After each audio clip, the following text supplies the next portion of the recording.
بسم اللہ الرحمن الرحیم۔ السلام علیکم ورحمۃ اللہ وبرکاتہ۔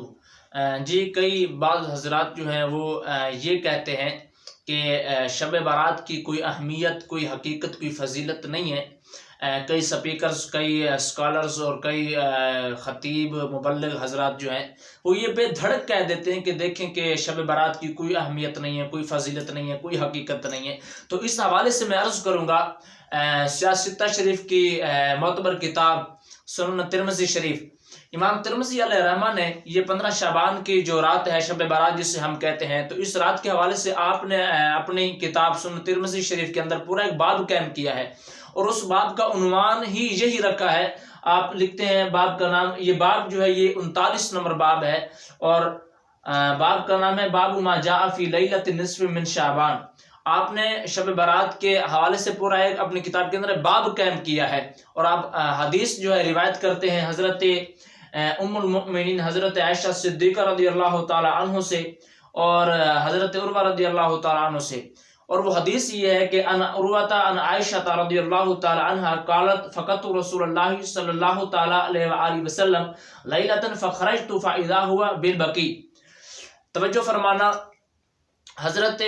اس حدیث کا ترجمہ یہ مفہوم یہ ہے کہ حضرت عائشہ صدیقہ رضی اللہ تعالی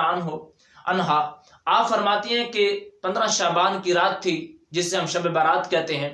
شب برات کی رات تھی اور میں اپنے حجر مبارکہ کے اندر تھی، اور میں اچانک اٹھی اور میں نے حضور صلی اللہ تعالی علیہ وآلہ وسلم کے بستر مبارک کی طرف دیکھا تو آپ کا بستر مبارک جو تھا وہ خالی تھا۔ آپ صلی اللہ تعالی علیہ وسلم اپنے بستر مبارک پر آرام فرما نہیں تھے۔ آپ فرماتے ہیں کہ جب میں نے یہ اچانک دیکھا کہ آپ اپنے بستر مبارک پر آرام فرما نہیں ہیں، تو آپ فرماتے ہیں کہ میں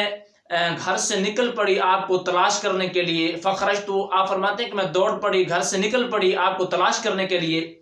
اور پھر فاذا هو بالبقیع،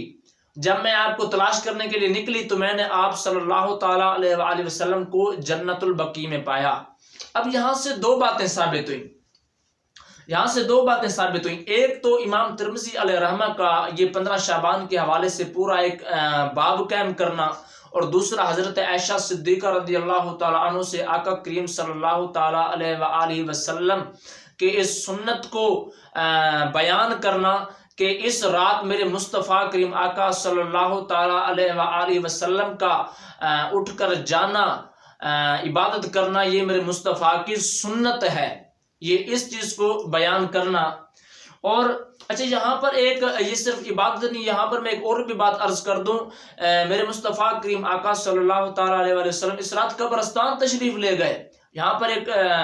اعتراض کا جواب دے دوں، کئی لوگ اعتراض کرتے ہیں، سوال کرتے ہیں کہ جی قبرستان جانا جائز نہیں ہے، فاتحہ کرنا جائز نہیں ہے۔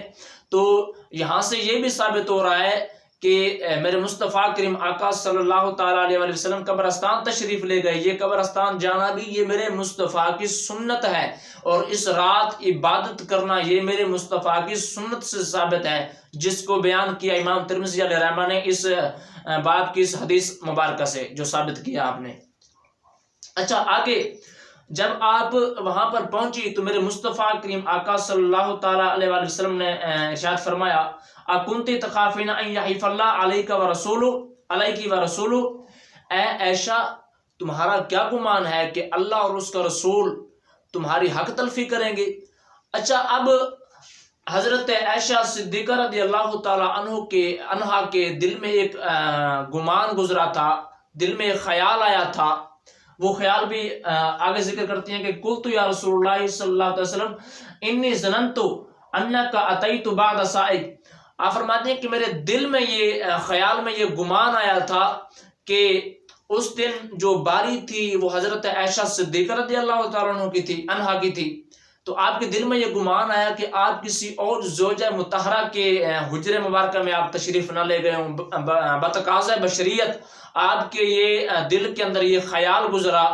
آپ کے ذہن میں یہ گمان گزرا کہ آپ کسی اور زوجہ مطہرہ کے پاس تشریف نہ لے گئے ہوں۔ تو آپ صلی اللہ تعالیٰ علیہ وآلہ وسلم نے ان کی دل کی بات کو جان لیا، ان کے خیال کو آپ نے جان لیا، اور فرمایا کہ اے عائشہ کیا تمہارا کیا خیال ہے کہ اللہ اور اس کا رسول تمہاری حق تلفی کریں گے؟ اب میرے مصطفیٰ کا آپ کے دل کی بات جان لینا یہ آپ کی نگاہ کا عالم ہے، یہ آپ کی بصیرت ہے۔ اچھا پھر آگے آپ نے فرمایا کہ کیا عائشہ کیا اللہ اور اس کا رسول تمہاری حق تلفی کریں گے؟ آپ نے یہ نہیں فرمایا کہ کیا رسول آپ کی حق تلفی کریں گے، نہیں، بلکہ فرمایا اللہ اور اس کا رسول حق تلفی کریں گے۔ تو آپ کا یہ فرمانا اس بات کی طرف اشارہ ہے کہ جو رسول کا عمل ہوتا ہے وہ اللہ کا عمل تصور ہوتا ہے، رسول کا ادب اللہ کا ادب ہوتا ہے، رسول سے حسن ظن اللہ سے حسن ظن ہوتا ہے۔ اچھا پھر آگے آپ فرماتے ہیں کہ فَقُلْتُ فَقَالَ ان اللہ عز وجل ينزل لیلۃ نصف من شعبان، میرے مصطفیٰ کریم آقا صلی اللہ تعالیٰ علیہ وسلم آپ فرماتے ہیں کہ 15 شعبان کی رات آتی ہے تو الی السماء دنیا، رب تعالیٰ اپنی خاص شان کے ساتھ آسمان دنیا پر تشریف لے آتا ہے۔ ویسے تو رب تعالیٰ ہر رات کے پچھلے پیر آسمان دنیا پر تشریف لاتا ہے اپنی شان جیسے اس کی شان ہے۔ تو مصطفیٰ کریم آقا صلی اللہ تعالیٰ علیہ وسلم نے فرمایا کہ 15 شعبان کی رات جب آتی ہے تو آپ فرماتے ہیں کہ فقال ان اللہ عز وجل ينزل لیلۃ نصف من شعبان، جب یہ 15 شعبان کی رات آتی ہے تو الی السماء دنیا، رب تعالیٰ آسمان دنیا پر ایک خاص شان کے ساتھ نازل ہو جاتا ہے، رب تعالیٰ ایک مغفرت کے اعلان کے ساتھ نازل ہو جاتا ہے، رب تعالیٰ اپنی ایک خاص عطا کے اعلان کے ساتھ نازل ہو جاتا ہے۔ اور پھر آپ فرماتے ہیں کہ فَلْيَغْفِرُ لِي أَكْثَرَ مِنْ عَدَدٍ شَعْرِ غَنَمِ كَلْبٍ، آپ نے ایک قبیلے کی بکریوں کا ذکر فرمایا جن کی بکریاں سب سے زیادہ ہیں، دنیا میں سب سے زیادہ بکریاں، آپ نے فرمایا کہ جتنے ان بکریوں کے بال ہیں رب تعالیٰ ان بکریوں کے بالوں سے بھی زیادہ میری امت کی بخشش و مغفرت فرما دیتا ہے، رب تعالیٰ ان کی بخشش و مغفرت فرما دیتا ہے۔ یہ ہے شب برات کی فضیلت جس کو بیان کیا امام ترمذی علیہ رحمہ نے اس باب کے اندر، اور اس کے اوپر ایک پورا باب قائم کیا۔ اور آگے امام ترمذی علیہ رحمہ فرماتے ہیں کہ وفی الباب عن ابی بکر الصدیق رضی اللہ تعالیٰ عنہ، آپ فرماتے ہیں کہ اس باب میں اسی موضوع پر یہ حدیث حضرت ابو بکر صدیق رضی اللہ تعالیٰ عنہ نے بھی روایت کی ہے۔ اب تو 15 شعبان کی اہمیت، 15 شعبان کی فضیلت، 15 شعبان کی حقیقت اس سے ثابت ہوئی، یہ ثابت ہوئی میرے مصطفیٰ کریم آقا صلی اللہ تعالیٰ علیہ وسلم کی سنت سے، ابو بکر صدیق رضی اللہ تعالیٰ عنہ کی روایت سے، حضرت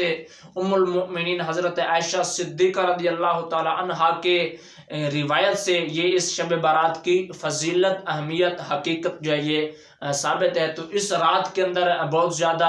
عبادت کرنی چاہیے، بہت زیادہ نوافل ادا کرنے چاہیے، اور وہ لوگ جو کہتے ہیں کہ